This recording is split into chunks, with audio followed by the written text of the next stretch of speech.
Hi guys, welcome back to my channel. My name is Deborah, and if you are new here, hello, welcome.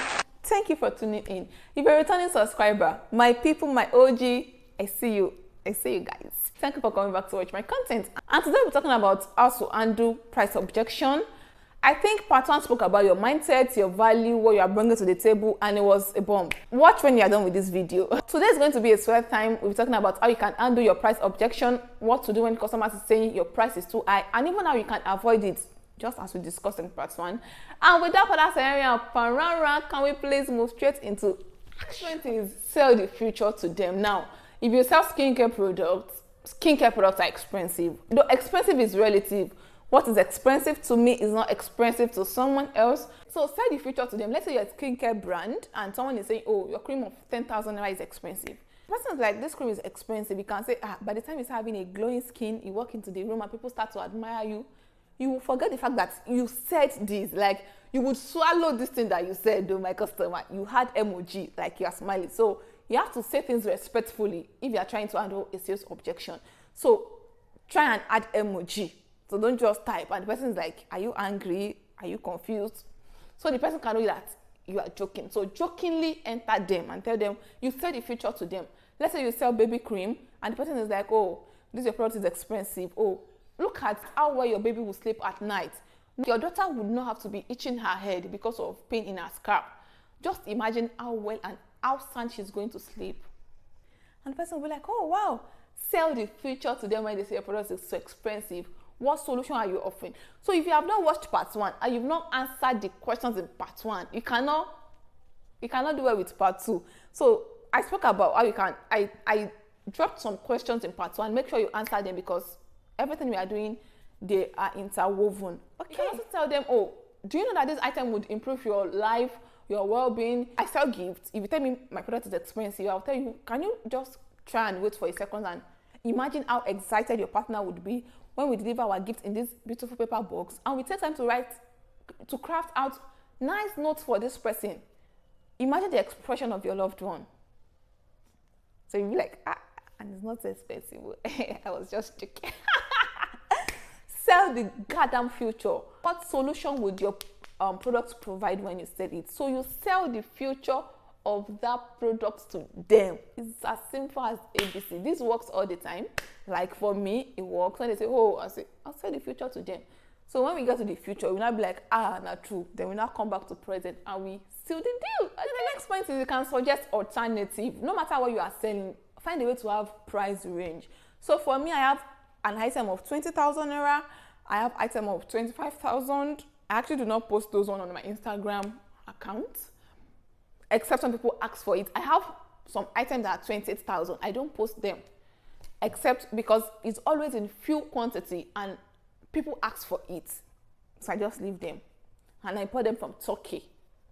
I have products of 18,000. I have products of 15,000.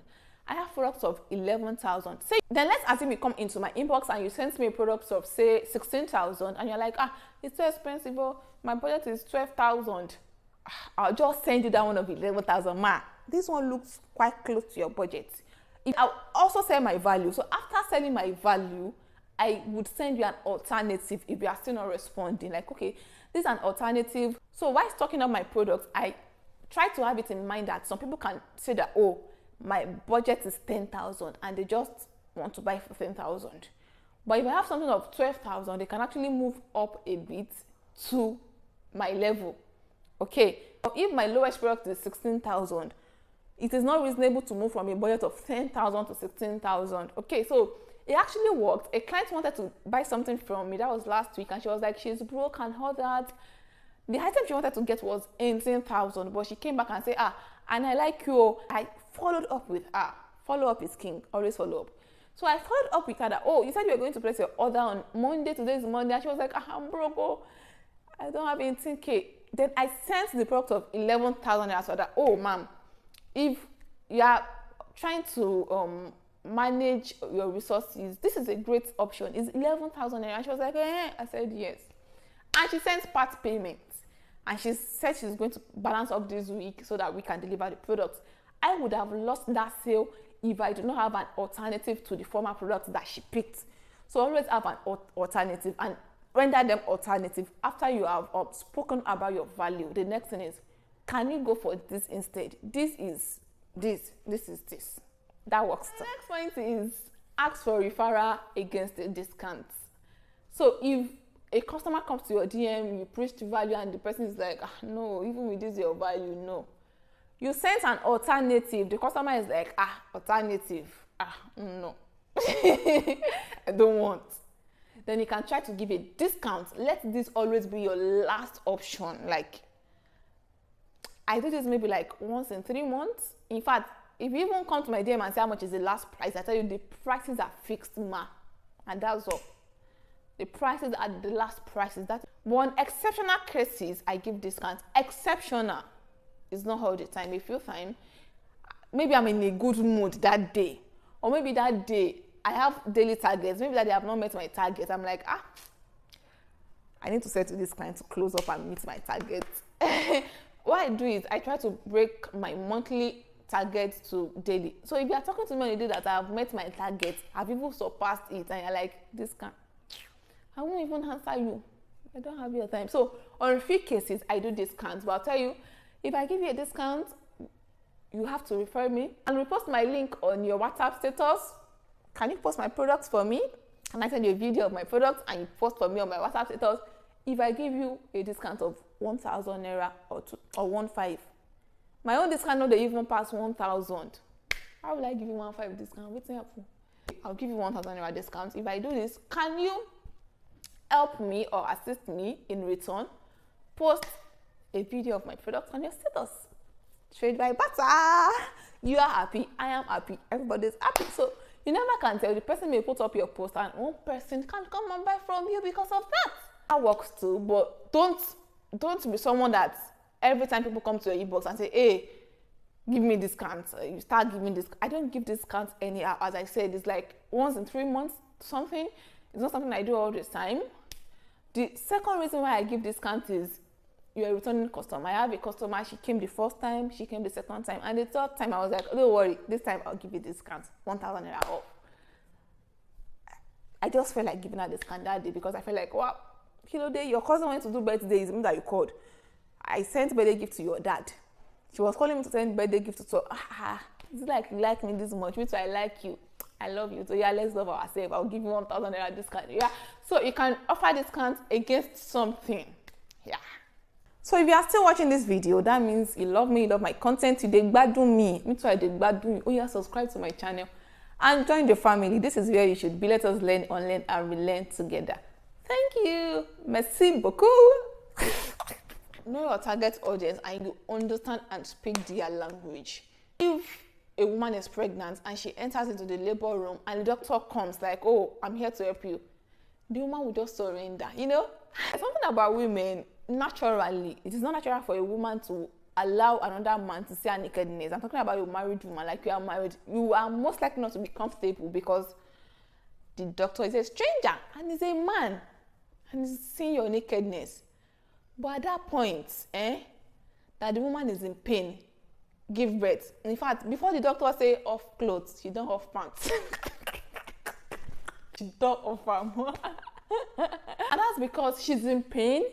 She needs a way out. And the thing on her head now is not somebody is seeing my this thing, my oranges, so I be my watermelon.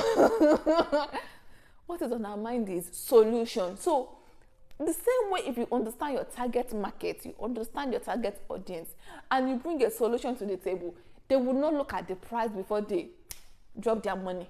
Know your target audience, speak their language, and amplify what they understand. That is the easiest way to get money from a customer. I've said it before, and I'm gonna say it again. Next point is amplify your value. A lot of us do not amplify our value enough. You think that you don't want to brag. Your value is your signature. Make noise about what you know you are good at. You've been in business for 4 years, you cannot brag about it. Make noise about your value. See me, when customers say this, the kind of note I'll write for you, by the time you read it, you'll be like, this one. So amplify your value. Be unapologetical about the quality of your product. If it is quality, if you have a good customer service, be unapologetical about it. If you have a good user experience, be unapologetical about it. Whatever you bring to the table, show us with your full chest that you are bringing value to the table. Don't be shy or try to calm down or try to be gentle. All those things do not pay bills, okay? And someone comes to my inbox and say, oh, this gift item you are selling for 20,000. I said somewhere for 15,000. The first thing in my own mind is, why can't you go and buy from that somebody? Why are you coming to my DM to stress me? I know you're coming because of my value, but I would also help you. Number one, this same item, I don't know where contact got his or hers from, but what I know is I buy mine from the best quality in China. You can ask around, like ask people. You can go through my page, check some comments, go to their DM and ask them, what is your experience with buying from this person? Like, I have comments on my page. Like, you can ask 10 people, ask around. I'm that good. Then secondly, there's something I do. When you buy something from me and you have an issue with that item you buy, I rectify it for you. And that is part of my value. If you buy something from me and you have an issue, I rectify it. And that is not just to brag, that is what I do. I sold something to someone last week, for the longest time, I have never had issue with customer, like, oh, I bought something, I have issue with it, because number one, I do not compromise on my quality. Number two, I check, recheck, and re-inspect all items before we send out. So I sell gift item, and wallets are always part of this gift item. But somehow, this new gift item just came in. I've not even posted it on my page, but this client came to my inbox and said, oh, these are the things I want in my box, and I have a set that just came in with those exact things. So I was open with her, like, ma, I have a set, it just came in. So I thought I had not even checked yet, but don't worry, I'll check and all that. So I checked the item, I sent her the video and all that, I gave her the price. But the zip, there's a zip in the wallet. Like, I've been buying gift sets. I've been selling gift sets for more than 2 years or close to 3 years. My supplier does not put zip. And zip was not even in the item I was expecting. So for some reasons, the supplier decided to add a wallet with purse, a wallet with zip rather, inside my set. So I did not check the zip because it doesn't come with zip. So by the time my customer received her order, she complained that, her complaint was the zip is faulty, 40K. I was even like, is it a wrong message? 40 zip from Umi. Is there zip in the wallet? I had to go in and check the other set. Oh, and I saw a zip. Like, wow, what happened? I had to fix the issue. I told her, please, ma, the rider would come tomorrow, collect that zip, collect that wallet, and bring another one and all that. But I'm like, this is not a reasonable thing. She can actually fix it. So I called her, I apologized, and I begged her and appealed with her to please fix it while I refund her the payment. I made sure I follow up on my customer to be sure she's okay and all that. So if what you buy, if there's an issue with it, return it, I'll fix it for you. It's part of my bragging right, and I'll brag about it. Then I tell you about my quality. I take time to write notes. Writing notes is a lot. I give you free card. It's not free. It's money. I package the paper bag. It's not cheap. So I talk about the value I bring to the table. And it makes you look from a perspective of, these products are not actually too expensive. I am getting value in return for the price. So amplify your value and don't say sorry for it. If you are still watching, that means you love me, you love my content, you are enjoying my content. Do well to hit the subscribe button, join the family. Don't watch from afar. We need you here. Yeah, come here, my friend. That's a joke. I play too much. Also hit the like button. This would help YouTube know that this video is valuable and push me out to more people that needs to see this content. And it's a wrap, guys. You see some videos displaying on your screen. Do well to click any and watch them. I'm certain you are going to get like a lot of value from it. I have a video on how to price your products and factors to consider before pricing your products. Like, it is a must watch. So thank you so much for watching, guys. And I'll definitely see you in my next video. Kisses and hugs. Bye.